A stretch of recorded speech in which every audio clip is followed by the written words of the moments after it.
Okay, now let's let's go towards the second part of the lecture, and that is effect of knocking during engine process. अच्छा, हमने knocking के बारे में पढ़ा और इसके बारे में समझा कि what is knocking and what is the causes produce the knocking. Now we study the effect of knocking during engine process. अब हम फार्दर नॉकिंग की असरात को हम इंजन के ऊपर पढ़ेंगे कि इंजन के ऊपर नॉकिंग के असरात क्या होते हैं, इंजन के ऊपर होता क्या होते हैं, मतलब इंजन के परफॉर्मेंस के ऊपर क्या असर होता है, इस तरह इंजन की जो है एफिशिएंसी पे क्या असर होता है, विदाउट इंजन असरात जो होते हैं वो क्या होते हैं, ठीक है। इस तरह इकानमी पे क्या असरात होते हैं, कॉस्ट पे क्या असरात होते हैं, तो ये सारे असरात हमारे पास आ सकते हैं due to knocking. First number पे a drop in engine performance, सबसे पहला और सबसे अहम जो इफेक्ट होता है नॉकिंग का इंजन के ऊपर वो है engine performance. The engine performance is greatly affected by knocking, क्योंकि जब नॉकिंग होती है तो वहाँ पर जो इंटरनल प्रेशर प्रोड्यूस होता है उसमें इरेगुलरिटी प्रोड्यूस होती है, प्रेशर में इरेगुलरिटी प्रोड्यूस होती है, जिसकी वजह से पिस्टन के ऊपर जो प्रेशर लग जाता है वो वेरिएबल होता है, वो मैक्सिमम प्रेशर नहीं होता, वो मैक्सिमम प्रेशर से कम होता है। इसलिए हमारे पास इंजन के ऊपर परफॉर्मेंस जो है वो इफेक्ट होता है, ठीक है। तो सबसे पहले इंजन की परफॉर्मेंस जो है वो अफेक्ट होता है। Secondly, pollution of gases from the combustion is incomplete. Secondly जो हमारे पास इंटरनली अनकम्बस्ट गैसेस रह जाते हैं ड्यू टू नॉकिंग, क्योंकि नॉकिंग में हमारे पास इंजन में जो होती है वहाँ पे फ्यूल जो है या एयर फ्यूल मिक्सचर ये कम्प्लीटली कम्बस्ट नहीं होता। जब भी कम्प्लीटली कम्बस्ट नहीं होता तो उसमें हमारे पास unburn gases, unburn air fuel mixture रह जाते हैं जो कि एग्जॉस्ट के ज़रिए बाहर निकलते हैं, ठीक है। तो इस अनबर्न गैसेस की वजह से हमारे पास पॉल्यूशन प्रोड्यूस होता है एनवायरमेंटली, जो हमारे पास यहाँ पे ओजोन लेयर है उसको ये अफेक्ट कर रहा है, ठीक है। तो ये इसकी क्या है, ये इसकी पॉल्यूशन अफेक्टेड है। Third, high consumption of oil, ठीक है। तो थर्ड नंबर पे हमारे पास फ्यूल ज़्यादा कंज्यूम होगा। क्यों कंज्यूम होगा, क्योंकि हमारे पास जो पावर रिक्वायर्ड होती है, फॉर एग्ज़ाम्पल हम 100 लीटर से 100 वाट पावर प्रोड्यूस कर सकते हैं, ठीक है।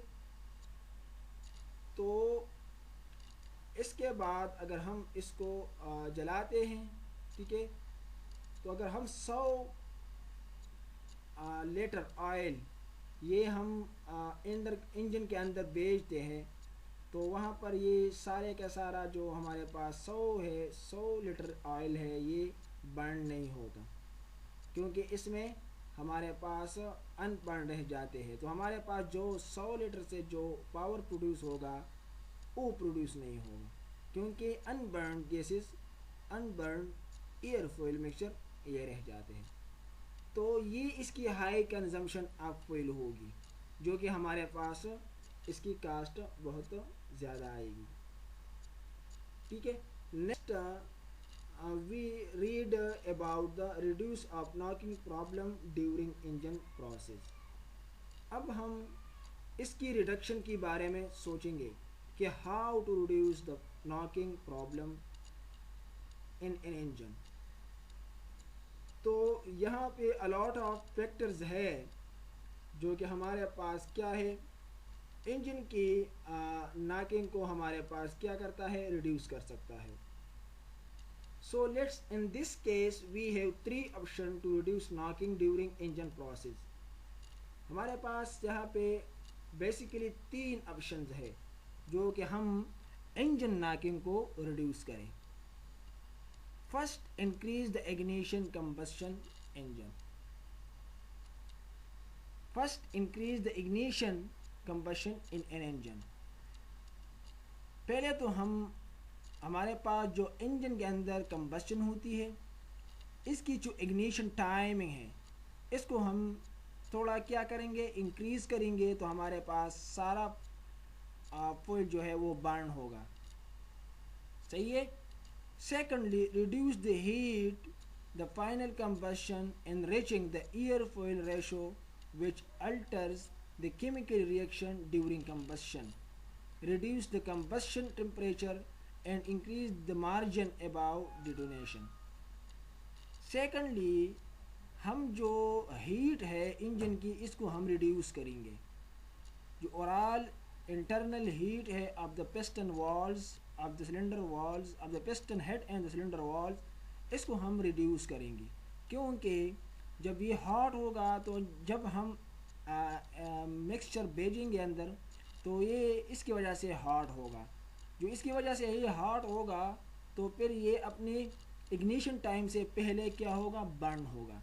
जब ये इग्निशन टाइम से पहले बर्न होगा तो ज़ाहिरी बात है वहाँ पे नॉकिंग प्रोड्यूस होगी। तो हमने एक तो reduce the heat of final combustion, final combustion की जो हमारे पास हीट है इसको रिड्यूस करना पड़ेगा।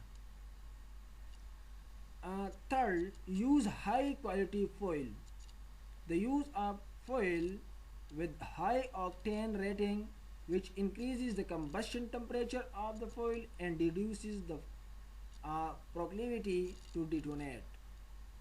तो ज़ाहिर बात है जितना ही फॉइल की क्वालिटी बेस्ट होगी, इसमें हाई ऑक्टेन नंबर होगा, तो इसकी जो हमारे पास नॉकिंग टेंडेंसी है वो रिड्यूस होगी। ठीक है। तो थर्ड, अगर हम हाई क्वालिटी फॉइल यूज़ करेंगे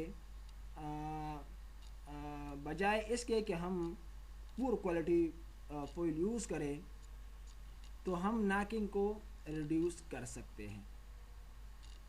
now let's go ahead about the Ricardo diagram. तो what is Ricardo diagram and what is meaning of this Ricardo diagram? So according to Ricardo diagram, there are 3 stages of combustion in SI engine as shown: ignition lag stage, flame propagation stage, after burning stage। तो अगर आप नीचे diagram के ऊपर focus करें तो जो आपके पास कर्व है, इस कर्व के ऊपर 1 2 3 4 लिखा हुआ है। ठीक है। और नीचे हॉरिजॉन्टल लाइन पे 100, 80, 60, 40, 20 और फिर TDC लिखा हुआ है, ये डिग्रीज है। ठीक है। तो TDC है आपके पास जो है ये ऊपर डॉटेड लाइन है। सही है। इसके राइट साइड पे 3 4 है एंड लेफ्ट साइड पे 1 2 है। तो यहाँ पे आपको इस कर्व पे आपको दिखाया गया है start of injection at 0.001 second. 0.001 second पे आपका इंजेक्शन स्टार्ट होगा। यही पे फॉइल एंटर होगा। ठीक है। सेकंड पॉइंट पे आपको स्टार्ट ऑफ कंबशन, तो यहाँ से लेके उसी पॉइंट तक कंबशन होगा, कंबशन वहाँ से स्टार्ट होगा। यानी स्टार्ट ऑफ इंजेक्शन से लेके स्टार्ट ऑफ कंबशन तक यहाँ पे क्या होगा, इंजेक्शन प्रोसेस होगा। फिर स्टार्ट ऑफ कंबशन से लेके कंप्रेशन प्रेशर तक आपका कंबशन होगा। तो ये क्या है। और थर्ड रीजन क्या है, स्टार्ट ऑफ कंप्रेशन से मोटरिंग नॉन फायरिंग, जो करो पे लिखा हुआ है वहाँ तक होगा। तो ये 3 जो आपके पास पॉइंट्स है या रीजन्स है, ये आपके पास रिकार्डो डायग्राम पे मिलेंगे। तो स्टार्ट ऑफ कंबशन से लेके स्टार्ट ऑफ इंजेक्शन से लेके स्टार्ट ऑफ कंबशन तक ये इग्निशन लेग स्टेज है। ठीक है, यहाँ पे हमारे पास क्या होगा, स्टार्ट ऑफ इंजेक्शन होगा। फिर स्टार्ट ऑफ कंबशन से लेके कंप्रेशन प्रेशर तक ये फ्लेम प्रोपिगेशन स्टेज है। मतलब जहाँ जिस वक्त स्टार्ट ऑफ कंबशन स्टार्ट होता है, कंबशन स्टार्ट होता है, तो उसी दौरान पिस्टन के टीडीसी तक जितना टाइम लगता है, तो इसी दौरान फ्लेम प्रोपिगेट होगा, यानी अंदर बर्निंग जो है सारा फॉइल बर्न होगा। और फिर वहाँ से लेके जो हमारे पास मोटरिंग तक है, तो ये आफ्टर बर्निंग स्टेज है। जब पिस्टन वापस बीडीसी की तरफ आना शुरू हो जाएगा, तो उसी दौरान जो सा है ये रिटर्न लेता है, तो यहाँ पे क्या होगा, आफ्टर बर्निंग स्टेज है ये। सही है। Next we keep continue it. Okay, ignition leg stage. Now this is the explanation of the stages on the Ricardo diagram.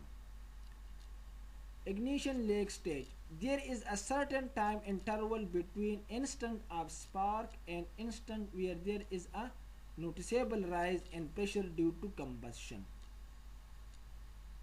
This time lag is called ignition lag. Ignition lag is the time interval in the process of chemical reaction during which molecules get heated up to self-ignition temperature, get ignited and produce a self-propagating nucleus of flame. तो ये ignition lag stage है जो कि हमारे पास spark की ignite से लेके हमारे पास सारे कंबशन तक, सारे फुल की कंबशन तक हमारे पास ये इग्निशन लेग स्टेज है, जिसके दौरान हमारे पास सारा फॉइल बर्न होगा। ये इग्निशन लेग स्टेज में होगा।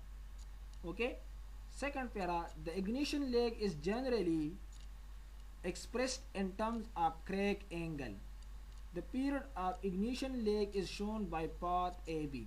Ignition lag is very small and lies between 0.0015 to 0.002 seconds. And ignition lag of 0.02 seconds correspond to 35-degree crack rotation.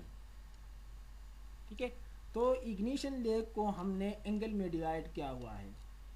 ठीक है, तो क्योंकि यहाँ पे रोटेशन है, तो हम टाइम को एंगल पे डिवाइड करते हैं कि 1 सेकंड कितने डिग्री के बराबर है वहाँ पे। तो यहाँ पे आपको दिखाया गया है कि 35 डिग्री पे हमारे पास क्या है, 0.002 सेकंड्स है।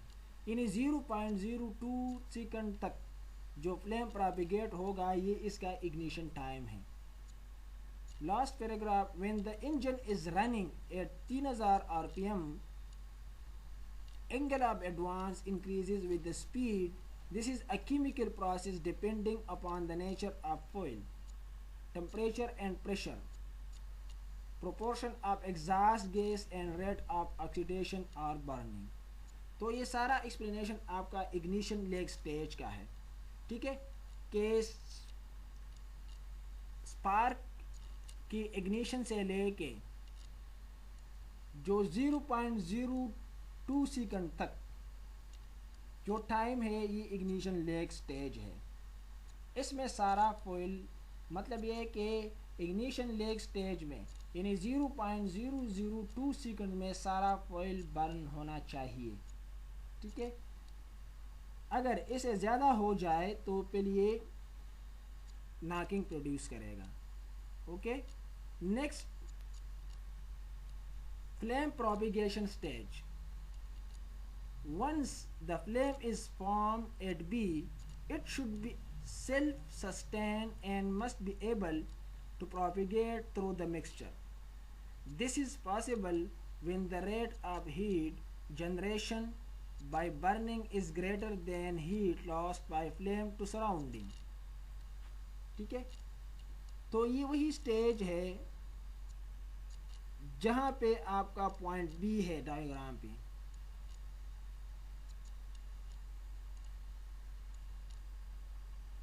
अच्छा, After the point B, the flame propagation is abnormally low at the beginning as heat loss is more than heat generated. Therefore, pressure rise is also slow as mass of mixture burned is small. Therefore, it is necessary to provide angle of advance 30 to 35 degree if the peak pressure to be attained 5 to 10 degree after TDC. The time required for crack to rotate through an angle Q2 is known as combustion period during which propagation of flame take place.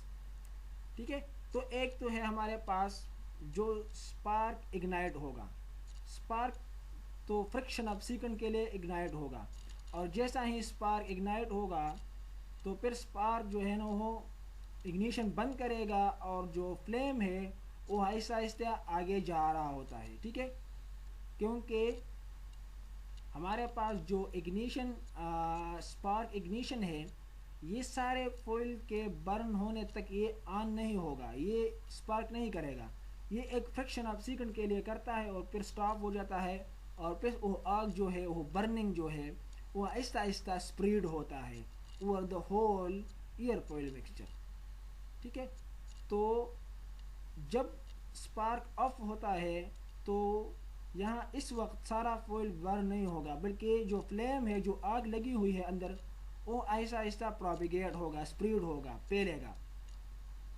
तो spark की of होने से लेके सारे foil burn होने तक जो ये टाइम है इसको फ्लेम प्रोपिगेशन स्टेज कहते हैं। ठीक है, और आपको पॉइंट बी पे दिखाया गया है कि यहाँ से ये स्टार्ट होगा। ठीक है, now let's go ahead. After burning stage, combustion will not stop at point C but continue after attaining peak pressure, and this combustion is known as after burning. This generally happens when the rich mixture is supplied to engine. In figure this in the Ricardo diagram, line 1 explain the good condition of combustion, line 2 explain the overhead, and line 3 explain late ignition.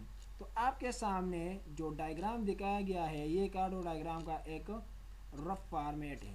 आपके पास 3 curve है, 1 2 3।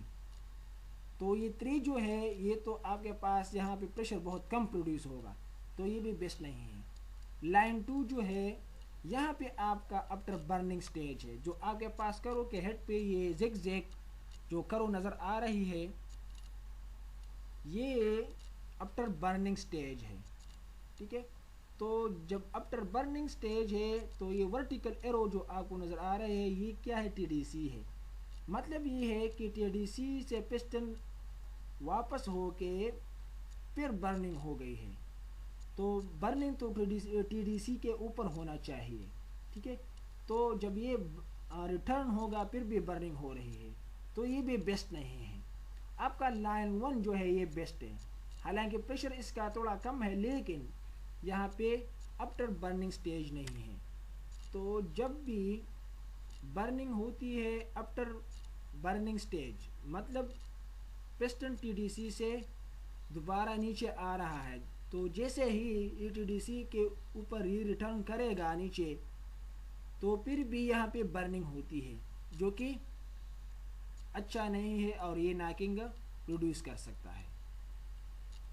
Now let's go towards the next slide, and that is about the effect of engine operating variable on the engine knocking detonation।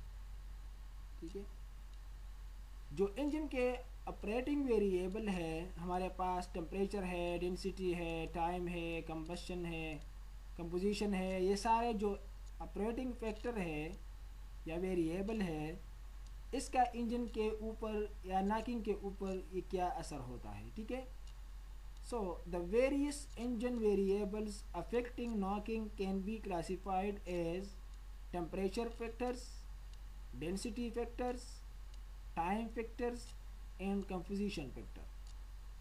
तो ये चारों factor जो है ये engine के variable factor कहलाते हैं, ठीक है, क्योंकि ये वक्त के साथ ये वेरीज होती है। तो अगर ये वेरी होती है तो टेम्परेचर है फॉर एग्ज़ाम्पल इसके नाकिंग के ऊपर क्या असर होगा। अगर हमारे पास डेंसिटी है, ये भी एक फैक्टर है जो कि हमारे पास फॉइल के साथ ताल्लुक़ रखती है। तो अगर इसको हम वेरी करें, डेंसिटी ऑफ फॉइल इसको हम वेरी करें तो इंजन के ऊपर इसका क्या असर होगा। इस तरह हमारे पास जो टाइम फैक्टर है जो कि ये रिलेटेड है to the combustion, internally combustion duration, जो हमने पिछले पढ़ा कि ये आफ्टर बर्निंग है, बिफोर बर्निंग और टाइम फैक्टर, ये सारे फैक्टर जो है इसको टाइम फैक्टर कहते हैं, ठीक है। तो अगर टाइम फैक्टर को हम वेरी करें या इसके वेरिएशन से एक नाकिंग के ऊपर क्या असर होगा। और दूसरा ये है कि कंपोजिशन फैक्टर है। कंपोजिशन फैक्टर वो है जो कि हमारे पास ये भी फॉइल से के साथ हमारे पास क्या है ताल्लुक़ रखती है। अगर हम इसको वेरी करें तो हमारे पास कंपोजिशन का नाकिंग पे क्या असर होगा। तो let's go and read about that. Now the first one is a temperature factor. Temperature factor. Increasing the temperature of the unburned mixture increases the possibility of knock in the SI engine. We shall now discuss the effect of following engine parameters and the temperature of the unburned mixture. ठीक है, तो अब temperature factor में नीचे जो points है ये क्या असर करता है। जाहिर बात है, हमने पिछले भी पढ़ा कि जब भी टेम्परेचर इंक्रीज़ होता है तो हमारे पास नाकिंग टेंडेंसी इंक्रीज़ होती है, सही है। तो अब इसमें बात ऐसे है जो कि टेम्परेचर के साथ ताल्लुक़ रखते हैं। इसमें है rising the compression ratio. Increasing the compression ratio increases both the temperature and pressure. अगर हम कंप्रेशन रेशो को इंक्रीज़ करेंगे तो टेम्परेचर और प्रेशर दोनों इंक्रीज़ होगा। Increase in temperature reduces the delay period of the end gas which in turn increase the tendency to knock, ठीक है। तो हमारे पास टेम्परेचर का नाकिंग के ऊपर ये असर होगा। अगर हम इसको रिड्यूस करें तो नाकिंग प्रोड्यूस होगी, टेम्परेचर को इंक्रीज़ करें तो नाकिंग प्रोड्यूस होगी। Supercharging, it also increase both temperature and density which increases the knocking tendency of engine. अगर हम किसी इंजन में सुपरचार्जिंग करते हैं तो इसके लिए मैकेनिकल वर्क दरकार होगी जो कि हमारे पास रोटेटिंग इक्विपमेंट पे मुश्तमिल होता है। तो जहाँ पे इक्विपमेंट इन मोशन होते हैं वहाँ पे फ्रिक्शन होता है, वहाँ पे हीट प्रोड्यूस होता है। तो यहाँ पर सुपरचार्ज की वजह से हीट प्रोड्यूस होगा जो कि डायरेक्टली इंजन में कन्वर्ट होगा और वहाँ पे टेम्परेचर की इंजन की हीट को इंक्रीज़ कर रहा है, ठीक है। जब ये इसको इंक्रीज़ करेगा तो हमारे पास नाकिंग टेंडेंसी इंक्रीज़ होगी। Coolant temperature, delay period decreases with increase of coolant temperature, decrease delay period increase the tendency to knock. अगर हम कूलेंट टेम्परेचर को इंक्रीज डिक्रीज़ करेंगे तो हमारे पास वहाँ पे हीट इंक्रीज डिक्रीज़ होगा क्योंकि हमारे पास डायरेक्टली नाक के ऊपर इसका असर होता है। Temperature of the cylinder and combustion chamber valve, तो ज़ाहिर बात है अगर हम टेम्परेचर को कंबशन सिलेंडर की जो वाल्व्स है इसके अगर हम टेम्परेचर इंक्रीज़ करें या पिस्टन हेड के हम टेम्परेचर इंक्रीज़ करें तो हमारे पास इसकी वजह से एयर फ्यूल मिक्सचर पहले से हीट अप होगा और जब ये पहले से हीट अप होगा तो ये फिर इग्निशन टाइम से पहले ये बर्न होगा, ठीक है। तो ये चारों चीज़ें अगर हम इसके ऊपर नज़र रखें तो ये टेम्परेचर को इंक्रीज़ डिक्रीज़ में मदद देगा। इसमें सबसे पहला जो आपने पढ़ा कि ये कंप्रेशन रेशो को सुपरचार्जिंग है, कूलेंट है, temperature of the cylinder valves है। तो ये सारे चीज़ें अगर हम कंट्रोल करेंगे तो हमारे पास टेम्परेचर कंट्रोल होगा और जब हमारे पास टेम्परेचर कंट्रोल होगा तो इंजन की हीट अप कंट्रोल होगी और जब इंजन की हीट अप कंट्रोल होगी तो इन टर्न्स ये हमारे पास नाकिंग टेंडेंसी रिड्यूस करेगा। ठीक है, now let's move to the next slide, and that density factor. Now the second factor was the density factor. Increasing the density of unburned mixture will increase the possibility of knock in the engine.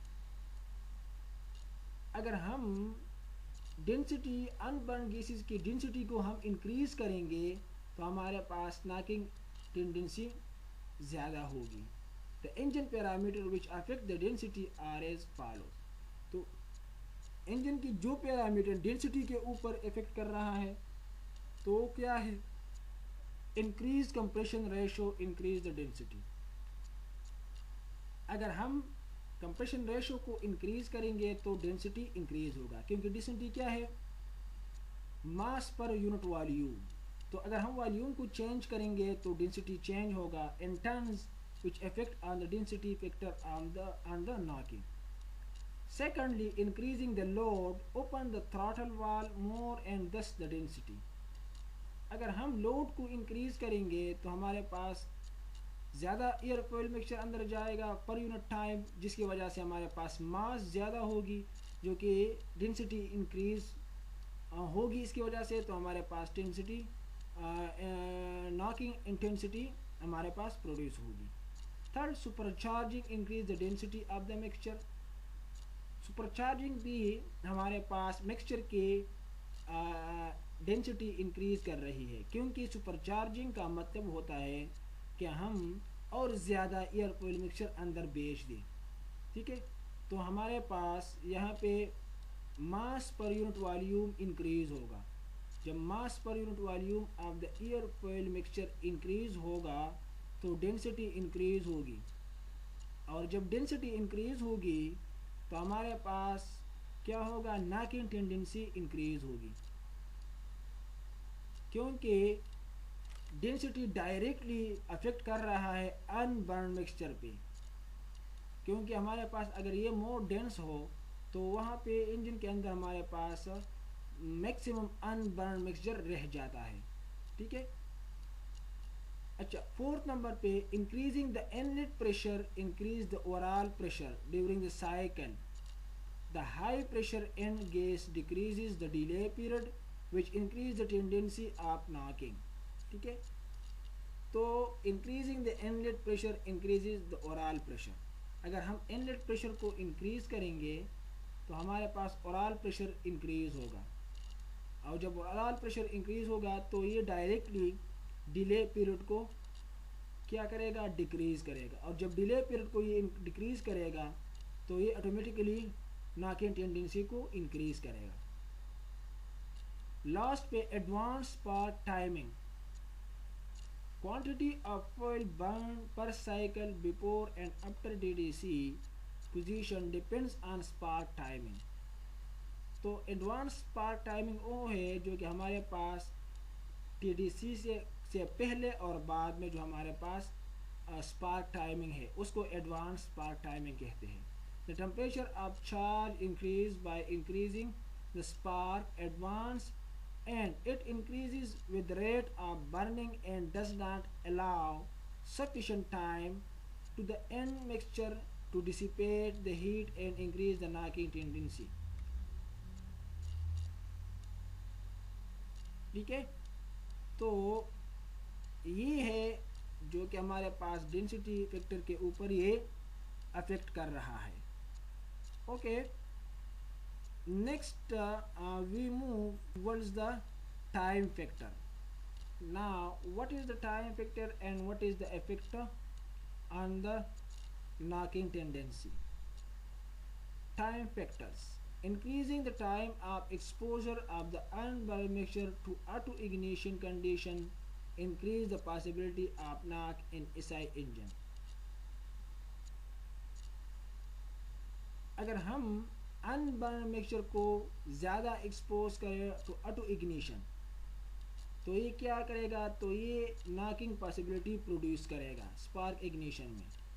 ठीक है, secondly flame travel distance. If the distance of flame travel is more than possibility of knocking is also more. अगर हमारे पास flame के लिए distance ज़्यादा है, propagation के लिए डिस्टेंस ज़्यादा है या टाइम कम है, तो यहाँ पे नॉकिंग प्रोड्यूस होगा। वाई? क्योंकि फ्लेम प्रोपिगेशन के लिए जब टाइम ज़्यादा होगा या डिस्टेंस ज़्यादा होगा, तो ये डिस्टेंस को कंप्लीट करते करते पिस्टन टीडीसी से रिटर्न हुआ होगा, और जब पिस्टन टीडीसी से रिटर्न हुआ हो जाएगा और इसी के बाद भी बर्निंग होगी, तो फिर ये नॉकिंग प्रोड्यूस करेगी। This problem can be solve by combustion chamber design, और हम इसको कंबस्टर चैम्बर डिज़ाइन की वजह से हम इसको सॉल्व कर सकते हैं। Spark plug location and engine size. Spark plug location और engine size, spark plug location and chamber combustion chamber designing, इसकी वजह से हम जो है हमारे पास फ्लेम ट्रेवल डिस्टेंस का जो ये प्रॉब्लम है, हम इसको सॉल्व कर सकते हैं by designing the 3 variables. One, combustion chamber designing, secondly spark plug location, and third engine size. Compact combustion chamber will have better anti-knock characteristics since the flame travel and combustion time will be shorter. Further, if the combustion chamber is highly turbulent, the combustion rate is high and consequently combustion time is further reduced. This further reduction tendency to knock. तो ये चीज़ें जो है ये time factor में involve होते हैं कि हमारे पास अंदर जो बर्निंग है ये कितने टाइम के लिए वहाँ पे बर्निंग होती है। अगर स्पेसिफाइड टाइम के लिए बर्निंग हो जाए तो हमारे पास टाइम फैक्टर बेस्ट होगा और वहाँ पर नॉकिंग टेंडेंसी नहीं होगी। लेकिन अगर स्पेसिफाइड टाइम में हमारे पास बर्निंग नहीं होगी, मतलब स्पेसिफाइड टाइम से बर्निंग ज़्यादा टाइम ले, तो फिर वहाँ पे नॉकिंग होगी due to the time factor, because हमारे पास बर्निंग उस वक्त तक होनी चाहिए जब तक पिस्टन टीडीसी से रिटर्न ना करे। अगर ये रिटर्न करे और फिर भी बर्निंग होगी तो वहाँ पर नॉकिंग प्रोड्यूस होगी। Okay, now location of spark plug. A spark plug which is centrally located in the combustion chamber has minimum tendency to knock as the flame travel is minimum. The flame travel can be reduced by using 2 or more spark plug. तो हम spark plug को made पे लगाएंगे ताकि हमारे पास flame travel का जो दौरानिया है या जो ट्रेवल डिस्टेंस है ये मिनिमम हो। और जब हम स्पार्क प्लग को बिल्कुल मेड पे लगाते हैं, ठीक है, तो वहाँ से डिस्टेंस जो है वो मिनिमम होगी। और दूसरी बात यह है कि हम एक से ज़्यादा स्पार्क प्लग लगाए तो हमारे पास वहाँ पे बर्निंग जो है अपनी स्पेसिफाइड टाइम में होगी। ठीक है। Secondly, location of exhaust valve. The exhaust valve should be located close to the spark plug so that it is not in the end gas region, otherwise there will be a tendency to knock। तो हमारे पास क्या होगा कि exhaust valve का location भी अपनी specific position पे होगा जहाँ पे हमारे पास क्या होगा स्पार्क प्लग को नज़दीक होना चाहिए, क्योंकि जैसा ही एग्जॉस्ट गैसेस प्रोड्यूस होते हैं तो एग्जॉस्ट वाल्व से नज़दीक हो, वहाँ पर इसकी प्रेशर ज़्यादा होगी और जैसा ही एग्जॉस्ट वाल्व ओपन होगा तो वहाँ से ये बाहर खारिज होना शुरू हो जाएगी। ठीक है। Third, engine size. Large engines have a greater knocking tendency because flame requires a long time travel across the combustion chamber in SI engine, therefore generally limited to 100 mm। ठीक है। तो हमारे पास यहाँ पे इंजन की जो साइज़ है ये भी नॉकिंग के ऊपर डिपेंड कर रहा है। जितना हमारे पास इंजन साइज़ इंक्रीज़ होता जाएगा उसी इंजन में नॉकिंग टेंडेंसी इंक्रीज़ होती जाएगी, क्योंकि वहाँ पर फिर भी कंबशन जो चैम्बर है उसका साइज़ भी बड़ा होगा, और जैसा ही साइज़ बड़ा होगा तो वहाँ पर फिर फ्लेम प्रोपिगेशन के लिए टाइम ज़्यादा दरकार होगी, और फ्लेम प्रोपिगेशन का डिस्टेंस भी मैक्सिमम होगा। तो जितना ही डिस्टेंस मैक्सिमम होगी उतनी ही फ्लेम प्रोपिगेशन के लिए टाइम ज़्यादा दरकार होगा, और जब टाइम ज़्यादा दरकार होगा तो पिस्टन टीडीसी से रिटर्न हुआ होगा और फिर भी कंबशन होती रहेगी। तो जब पिस्टन टीडीसी से वापस आने पर भी कंबशन होती रहेगी तो वहाँ पर ना की टेंडेंसी प्रोड्यूस होगी। Turbulence of mixture, decreasing the turbulence of the mixture decreases the flame speed and hence increases the tendency to knock।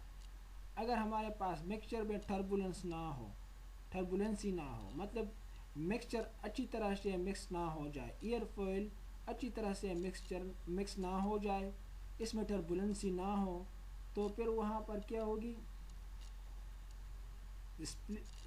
Flame की स्पीड जो है वो डिक्रीज़ करेगा, और जब स्पीड डिक्रीज़ करेगा तो टाइम ये ज़्यादा लेगा, और जब ये टाइम ज़्यादा लेगा तो डिस्टेंस ज़्यादा होगा।